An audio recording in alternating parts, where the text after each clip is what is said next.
టాలీవుడ్ లో నటసింహం నందమూరి బాలకృష్ణతో కలిసి ఎక్కువ సినిమాలు చేసిన హీరోయిన్ ఎవరు అంటే చాలా మందికి వెంటనే గుర్తుకు చేసుకునే పేరు విజయశాంతి. ఒకప్పుడు ఈ జంటకు ప్రత్యేకమైన అభిమాన వర్గం ఉండేది. మాస్ యాక్షన్ కథలు, శక్తివంతమైన పాత్రలతో ఇద్దరు కలిసి తెరపై కనిపిస్తే ప్రేక్షకులు థియేటర్లో కేరింతలు కొట్టేవారు. బాలకృష్ణ విజయశాంతి కలయికలో మొత్తం 16 సినిమాలు తెరకెక్కాయి. ఆ కాలంలో ఇది పెద్ద రికార్డ్గా చెప్పుకోవచ్చు. అయితే ఆ తర్వాత ఈ జంట మళ్లీ కలిసి నటించలేదు. దీనిపై చాలా సంవత్సరాలుగా అభిమానుల్లో సందేహం ఉండేది. గతంలో ఒక ఇంటర్వ్యూలో విజయశాంతి దీనిపై స్పష్టత ఇచ్చారు. నిప్పురవ్వ సినిమా తర్వాత తాను వరుసగా లేడీ ఓరియంటెడ్ కథలతో బిజీగా అయ్యానని చెప్పారు.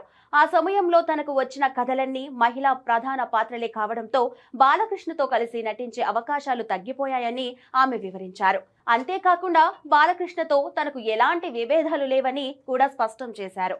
అప్పటి పరిస్థితుల్లో వచ్చిన అవకాశాల కారణంగానే మళ్లీ కలిసే అవకాశం రాలేదని ఆమె చెప్పారు. అయినప్పటికీ బాలయ్య విజయశాంతి జంట తెలుగు సినిమా చరిత్రలో ప్రత్యేక స్థానం సంపాదించి అభిమానులు ఇప్పటికీ గుర్తు చేసుకుంటున్నారు.